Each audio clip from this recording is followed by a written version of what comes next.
Hello, good Woch, good week, good Chodesh. Today we read Pashas Chukas. That's the law of the red heifer. And there is actually no commandment in the entire Torah that has more internal contradictions than the commandment of the red heifer. To begin with, the whole concept of tumah, defilement, impurity, all the halachas of impurity, don't seem to follow any kind of rational system, or if first of all the idea that a dead body has a tumas mess, a defilement of a deceased, and the way that it spreads doesn't make any sense. If there is room, a cubit above it, with something blocking it, then it doesn't go up. It goes sideways. And you have a roof, and then another roof, and then another roof, then it jumps over and spreads all over. But if there's nothing actually, one cubit above it, then it goes all the way up. It doesn't go to the sides. It does not follow any kind of rationale. The purity from the purification process of the purity of mess of a deceased is for a red heifer with very, very specific and very exacting conditions of how it's supposed to be, and it has to be totally red from, cannot have two black hairs, and all kinds of it cannot be used for anything. It's like the easiest animal to impair for the mitzvah of red heifer. And then it is being slaughtered, and the carcass is being burnt to ashes, and that particular ashes has to be collected by a person who is pure and is put in a jug, and then water is supposed to be taken in earthenware that did not susceptible to impurity, and so forth and so on. There are all kinds of, and the thing is that the process of preparation of the red heifer and the meichatos, these are the waters that are prepared with it. Anybody who is pure working with it become impure. And the meichatos is supposed to be sprinkled in the third day of the process and the seventh day of the process, and they make those who are impure to make them pure. So the same object, which is paraduma, red heifer, it contaminates the pure and purifies the those are contaminated. All kinds of, in fact, you can take all the questions possible and you shtup it into one single mitzvah. And on this one, it's called chukas. It means it's a law. Whatever the chukas, a Torah, what does it mean? Kadosh Baruch Hu says, I have decreed a law, and you have absolutely no right to question this, this law. Truth be told, all the mitzvahs of the Torah are really, arbitrary laws that Kadosh Baruch Hu has decreed. Thing is that many mitzvahs, most of the mitzvahs have sort of kind of embellishments. They're clad in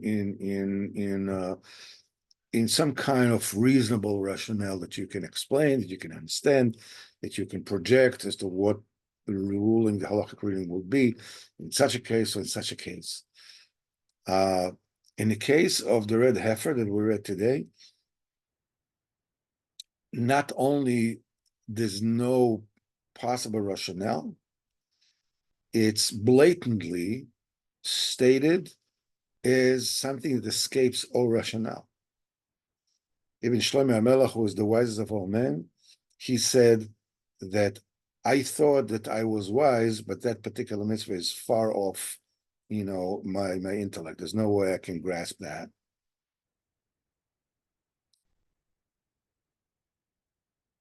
When you come to think about this whole union of Torah and mitzvahs, the truth is that that kind of point of view, I'm doing something because the Kadosh Baruch Hu has ordered me to do it. And that's it. Not because I understand it, not because I like it, or because I don't like it, nothing to do with that.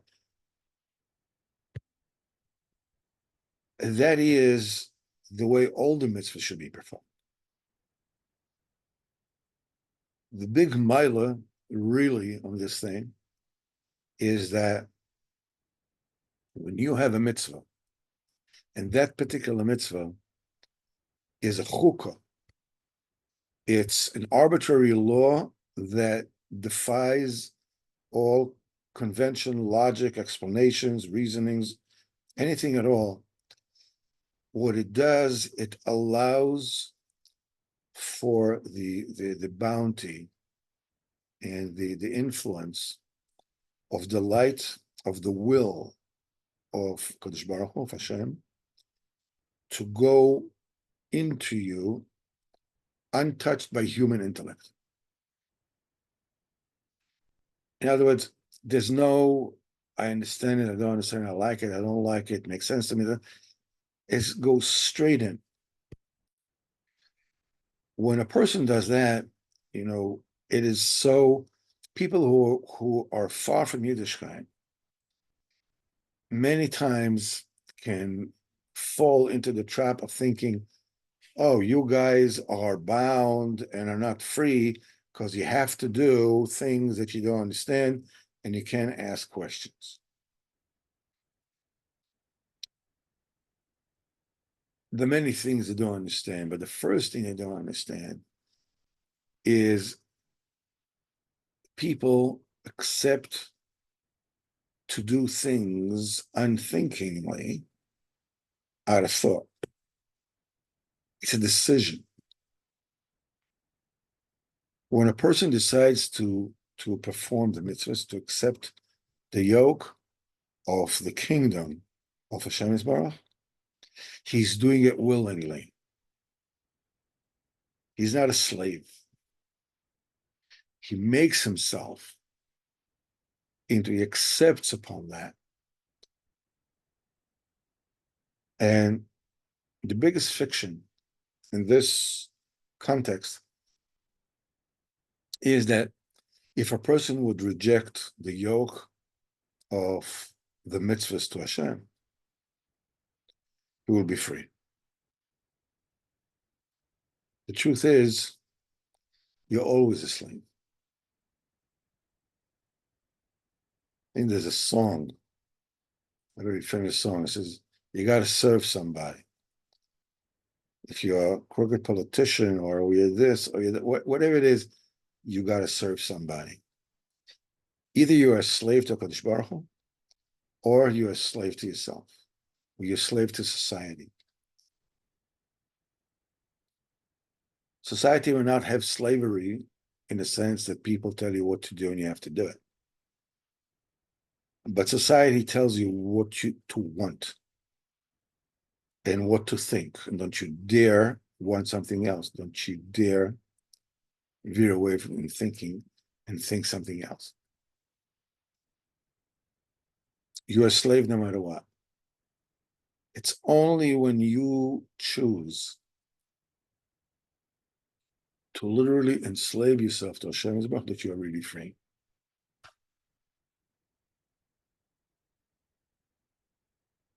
And when a person does something because Kodesh Baruch Hu told him to do it, that's it.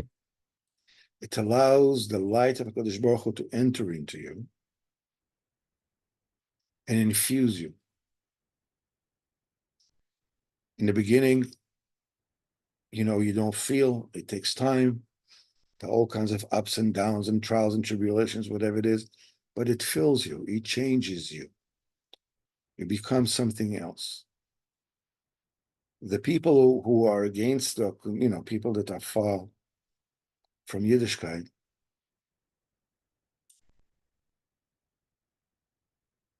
they don't understand that there's any value to doing the right thing, to telling the truth, despite the fact that it might cost you. And that's why people don't have tzaddikim.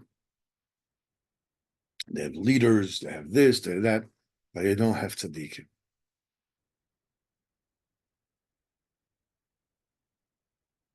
Tzaddikim with the koyach of tzaddikim. And everything comes from chukas HaTorah. You're letting the light of HaKadosh Baruch Hu beam into you, unfiltered by your feelings, by your intellect, that's it. Because I'm after the Kutsabrichu, I am the slave of HaKadosh Baruch Hu, period, that's it. And with this, B'ezrat Hashem, Sheinu, we will get into the story of the Baal Shem Tov for this week, B'ezrat Hashem, Segula for the entire week. The story goes as follows. The Baal Shem Tov was in the city of Istanbul. On the way from Eretz Yisrael, Mishamayim, they took him all his Chochmas and Ruach HaKodesh, and he could not heal people. He could not heal people using Ruach HaKodesh.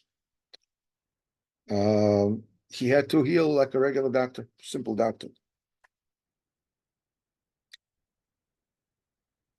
But the root of the refuahs, of the remedies, how they came down from this world, he totally forgot.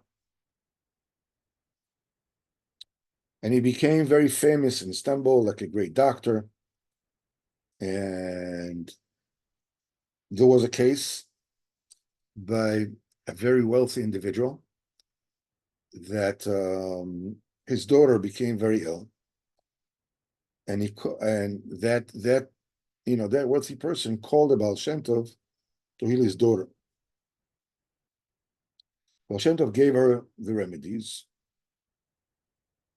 and it went away. But the remedies that the Baal Shem Tov gave made the daughter sicker, and she almost passed away. So immediately, this wealthy person called for another doctor who was a big expert. With him came all the other doctors, and they looked at the daughter of this tycoon, and they said, she will for surely die from whatever this was given to her. So that wealthy person called the Baal Shem Tov. They were actually ready to kill him, Hashem Yerachim. But he came to the room. Somehow, it was like miraculously they didn't stab him, and they let him actually get close to the daughter of this wealthy person. So he came to him and he saw that, she was very, very close to passing away.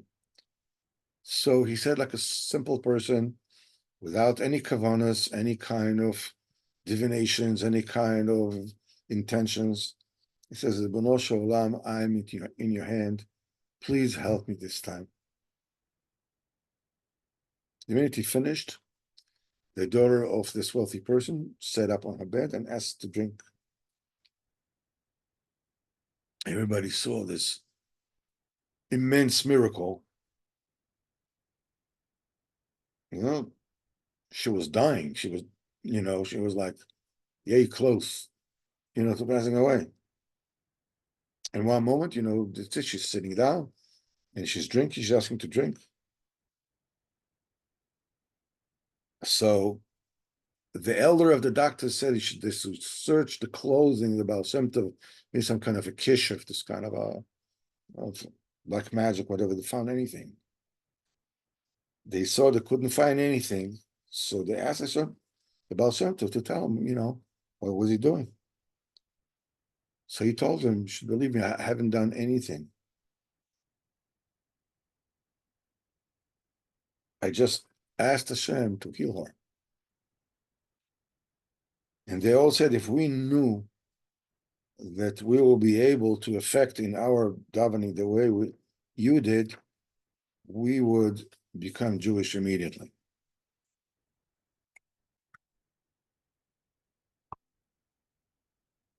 This fits very well with that which we said before, Pashas Chukas. The fact that the Baal Shem Tov had the Muna Pshuta, Reb Nosson said about Rabbeinu, he says, if we're talking about the Rebbe's Torah, Reb Nosson said, I also learned it. We're talking about the Rebbe's davening, I also daven. He says, but the one thing I cannot compete, as it were, with the Rebbe's was the Rebbe's tmimus, his innocence, his, gullible acceptance, like a little kid before HaKadosh Baruch Hu. That was the tmimus of Baal Shem Tov. So the fact that the Baal Shem Tov was able to pearl with his prayer, this kind of miracle, is that's what it's not a miracle. This is the Chateva. This is nature's way. If somebody turns to Kodesh Baruch Hu be'emes, tmimus, and asks him, the Kodesh Baruch Hu does what he asks, that's not a miracle. That's the Chateva. That's nature's way. But the more telling thing in this story was the reaction of these Gentile doctors. If we were to know that Hashem would answer our prayers the way he just answered you, we would surely convert, become Jewish.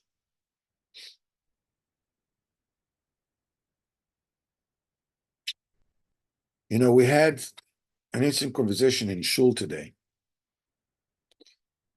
about there's a Rosh Yeshiva that is very much against this whole union of kameas and segulas, and to the point that he doesn't even like people asking for brachos.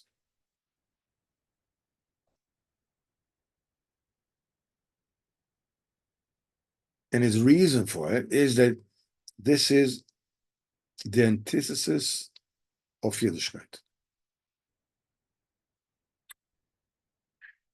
Result-driven Yiddishkeit is the opposite of chukas. It is in nature, the opposite of Yiddishkeit is to do whatever it is that we do in order to gain something, in order to receive. The mainstay of Yiddishkeit is to do in order to give. You give tzedakah, so you get yeshus, even though Torah says, anybody that says, I'm giving this money so that my son will become healthy, this is tzaddik gomer.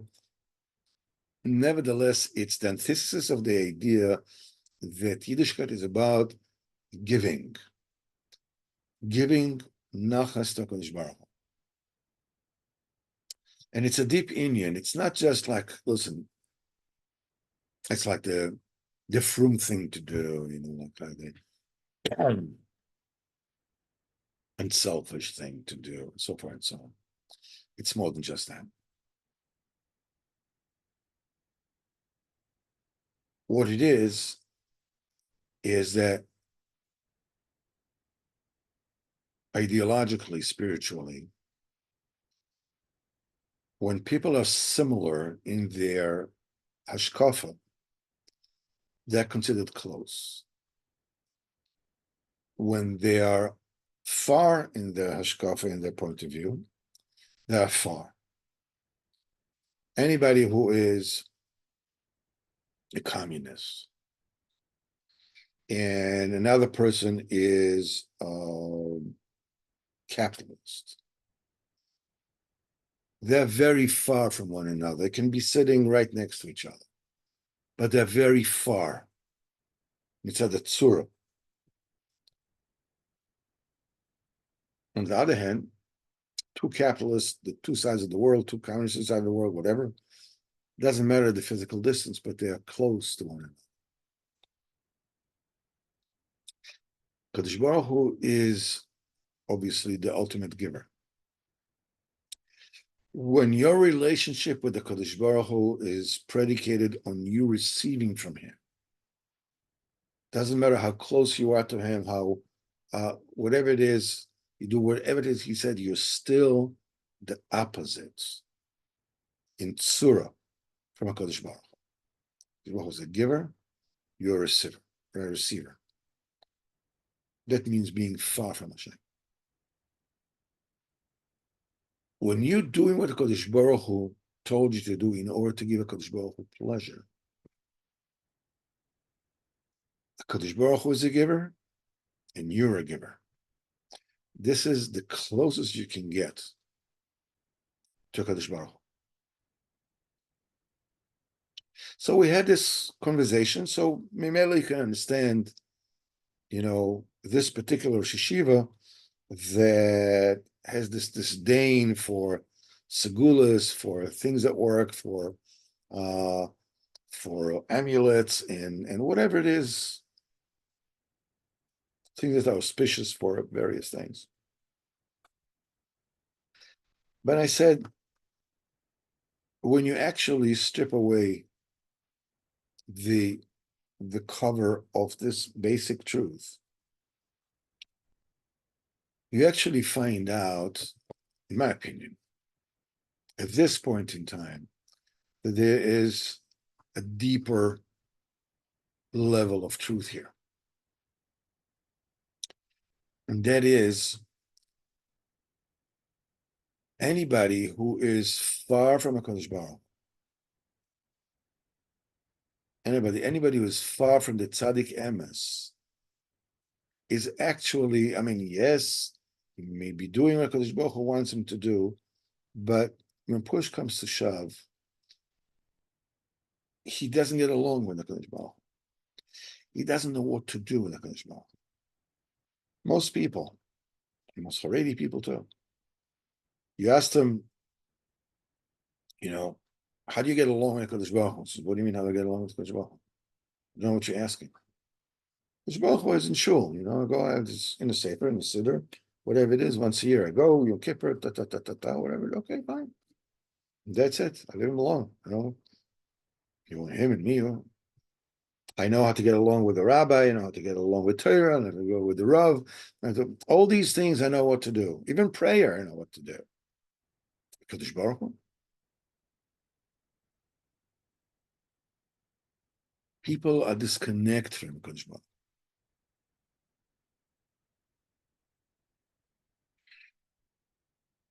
Unless they are close to the tzaddik emes, who brings them to talk to Hashem and to develop a relationship with Hashem, Kadosh Baruch Hu is here and I'm there, and I really have nothing to do with him.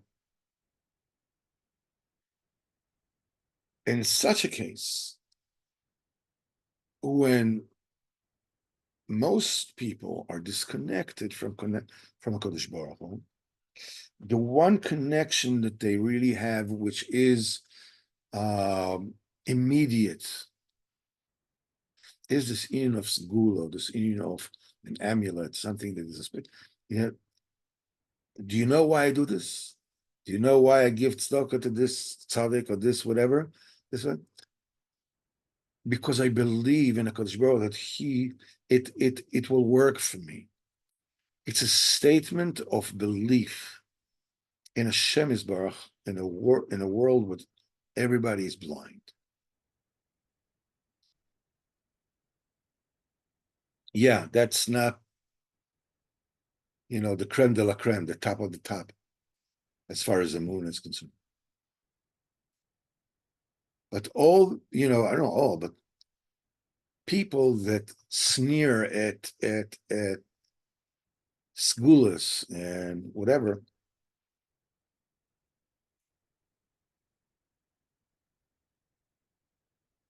I would venture to say, I don't know how, I don't know, I'm not in their heads. How many of them are actually able to say what they're saying because they're Torah learners. And therefore, being this primitive, taking these kind of, amulets or whatever it is beneath them. But they're just as far from Kadosh Baruch Hu as the rest of the people. Obviously, not all of them, mostly, Baruch Hashem, that's tzaddikim everywhere. Rabbeinu said it is better to be a fool and believe in nonsense than to be sophisticated and doubt the truth as well. Worth remembering. Let's take a look at the Sichos Haran for this week. Bezrat Hashem.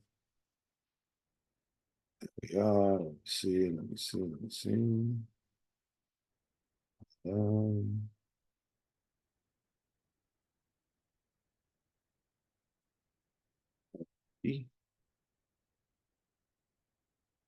Here we go.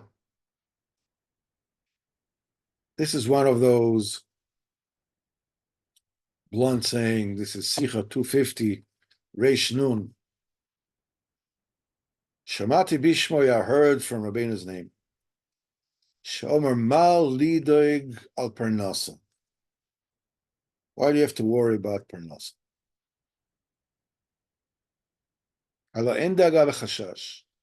The only reason to worry about Parnasa is Kim Shem Yamud Barav, Im Lo Parnasa. If a person won't have Parnasa, he will die of hunger. And there comes this almost like a flip answer. He says, so what's going to happen if a person dies? Even without it, the person has to die.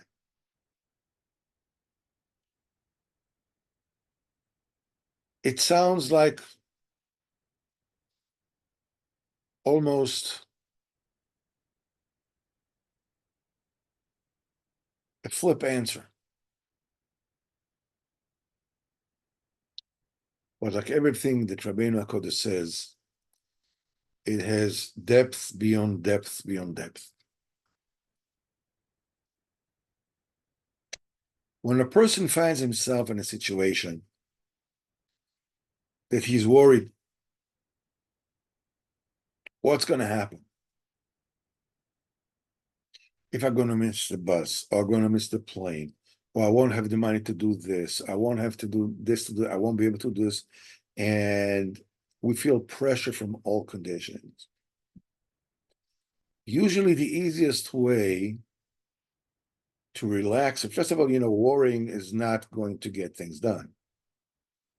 The easiest way to, you need to be concerned, but you can't worry, be sick about it, because, worry is, as I said before, it's not helpful. The way to sort of like take this sting out of any kind of worry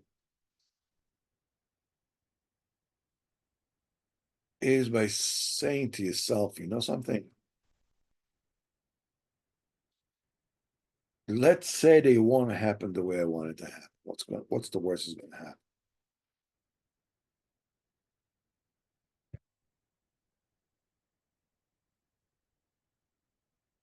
Everything basically, especially when it's going to do pernos or being speaks dafka on pernosim. The reality of money problems is different from any other problems because money problems, when they exist, they are like, like an atomic pressure on you. But the minute, first of all, almost all the time, they are resolved. And when these problems are resolved, there's no residue left over. But you owed, but now you don't. Yeah, I didn't have, and therefore what? There's nothing. Now you do. It's finished. It's over. Masha'en can any, relationship problems leave residue. Physical problems, leave residue. Money problems leave no residue whatsoever.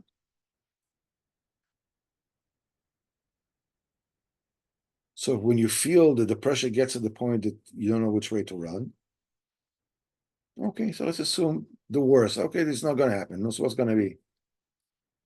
Or I'm going to die from hunger. You have to die anyhow.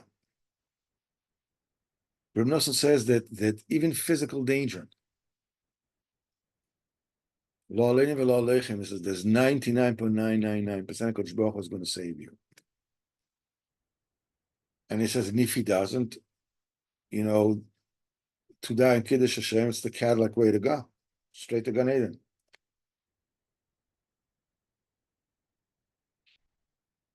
Bringing things into perspective is the secret of sane life. We are going through a life that carries within it, very expensive and very extensive risks, ups and downs, and what a Yid has to go through his life in order to make the finish line. The one favor that you can do yourself right now is realize that when you're worried, take it into account, like what's the worst that can happen?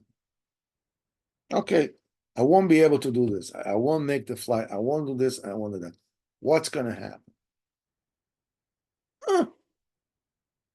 Then you have a more expanded moichin. You're able to weigh things. You're able to do things. Most times, it makes no difference what the outcome says anyhow. Sometimes you're saying, forget about it. It's not important. No, it is important. It's not the end of the world. Zat Hashem, Kodesh Baruch Hu should help us. Should all have a great week. With Grois Chesed, Bezat Hashem. Chodesh Tammuz, not an easy month. Zat Hashem, but Losid Lover, it's going to be, Tammuz and now going to be the happiest of all months. Zat Hashem. Kodesh Baruch Hu should help us. Should already have that. Really soon, really closely nowadays, Bezat Hashem. And let's march into another week of talking to Kodesh Baruch Hu, thinking about Kodesh Baruch Hu, giving a Kodesh Baruch Hu some kind of nachas, and ultimately, we just read in Parshas Chukas with the nachash. The Nosson says, remember that the beginning of everything is yiras ha'onish, fear of punishment, of retribution, of having retribution. Shem yirachem in olam hazeh and kal v'chomer in olam haba. That's what the kappa snakes represents. Because Baruch was hinting to you, come back to me, come close to me. Life is not, it's not a picnic, whatever it is. But ultimately, when a person doesn't get the hints that Kodesh Baruch Hu is hinting him, you better remember there's literally hell to pay. It's very good that a person should take. I mean, we have Shivat the Thomas. It's a different, different thing. It's good that every now and then a person should take himself, be Makabel and Mincha, a day of fasting, just one day of fasting, here, there, whatever it is. It also says it sweetens and ameliorates immense amount of judgments, of dinim, and he says in Yisurim Koshim V'Morim, and torturous anguish and suffering, Shemirachim. Just fasting for one day, that's it. Here, there. We sort of like we ride the gravy train, like everything's okay, it's going to continue to be okay. Take care. Take care. Take great care. Lift your eyes always up to Kodesh Baruch Hu. Mind the Kodesh Baruch Hu at all times. Klal Rabbeinu says, every day you should look at the sky. It's a tremendous for Yerushalayim, for Chachamim, for Simcha. But Simcha, this is already a Simcha all its own. Baruch Hu should help us with that Hashem. We'll have a good week, and a good Chodesh, and a good summer, and Yeshuas Niflas with Hashem, Kol Einyonim, Kol Tov and Bimatzliach. Leave it out.